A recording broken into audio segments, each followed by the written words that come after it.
สบายดีสบายดีตอนเช้าอากาศวันนี้หนาวก็จะส่วนพวกเจ้ากินฝอยทองกับเม็ดขนุนอาหารจอยของกินแนวจอยกาแฟนี่ตื่นตกใจเบิดเสียงรถเขามากวดอันหิมะตก2 มื้อแล้วพวกเจ้าแซ่บอันนี้นี่นะก็บ่ได้กินดนละฝอยทองเบิ่งหน้าเต็มจอบ่สวนยามบ่ยากอันผู้นี้เราเฮ็ดแซ่บมันบ่ขาวไข่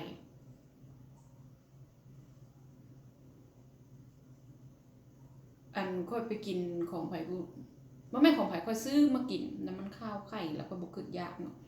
เมื่อวานนี้ไปลิ้นน้ำมูกเขาให้ซีมเบิ่งติดใจขอเขามาเลยกับนึง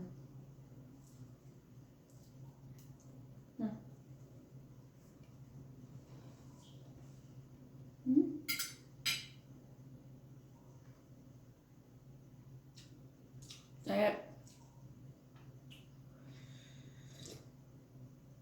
มันบอกข้าวไข่มันขนุน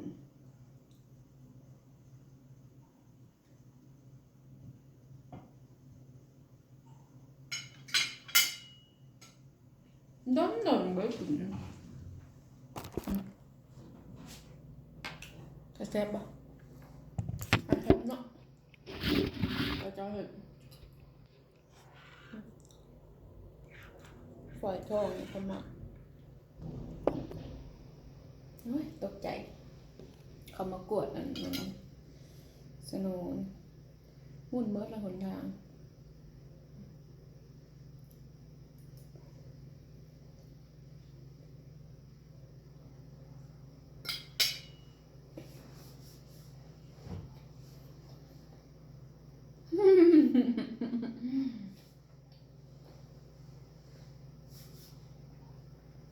อาหารจอยก็กินกาแฟควบคุมน้ำหนักได้กินไปสิเขายึดกินไป2 ที่พอขึ้นวันน้ำหนักเขาจะขึ้นหลายก็ไม่ได้ขึ้นเดี๋ยวหลานมันอยู่เก่าอยู่แต่ว่ารู้สึกว่านักตัวซื่อแต่ว่าน้ำหนักหันอยู่เก่ามันอยู่เพราะว่าน้ำหนักก็อยู่เก่าแล้วก็ไม่อยากกินหลายนะเพราะแบบอาทิตย์นึงก็กินมื้อ2 มื้อกินมื้อละจอกกินเท่าละจอกไปสิละว่าช่วงนึงน้ำหนักตัวเองหลายแล้วก็กินมื้อละจอกทุกมื้อกินทุกมื้อแต่มาเดี๋ยวนี้น้ำหนักตัวเองอยู่ตู่แล้วก็เลยกินแบบอาทิตย์นึง2 เทื่อ 3 เทื่อไปสินะ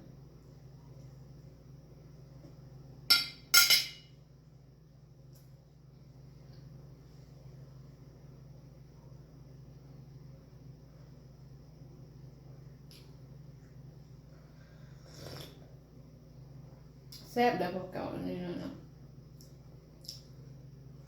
คันผู้เฮ็ดบ่เป็นนี่ข้าวไข่นะครับคันเฮ็ดไข่บ่สุกบ่หรือว่าผสมบ่ได้บ่เป็นกินนกลองซื้อของเขามากินอยู่ตลาดแซ่บอีหลีได้คนไทยก็จะเฮ็ด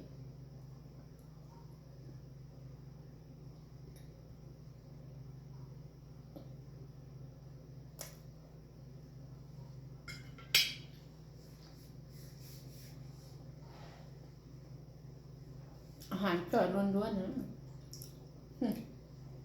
เพราะว่าเนี่ยก็จะต้มใส่น้ำตาลเสื่อมเนี่ยเนาะเสื่อมน้ำตาลเสื่อมคือกันเนาะ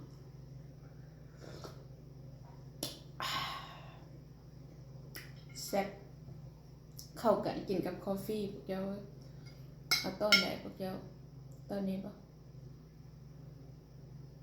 เอาเข้าบนนี้นะเข้าปากค่อยได้อยู่อะ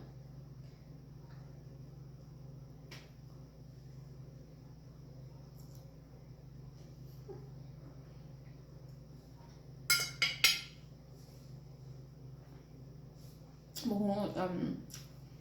จากแคลอรี่เนาะ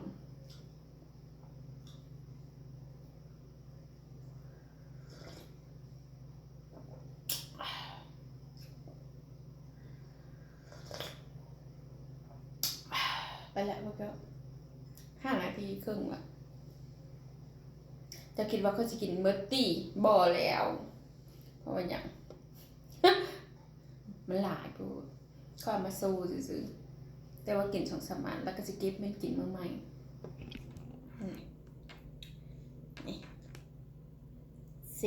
ฟใส่กับเงินกินมึงก็มากี่หูดไว้กูใบกี่หูดไว้ไปจะได้ไปใส่ต้มไก่ใส่น้ำกระปุ้นมาเด้อ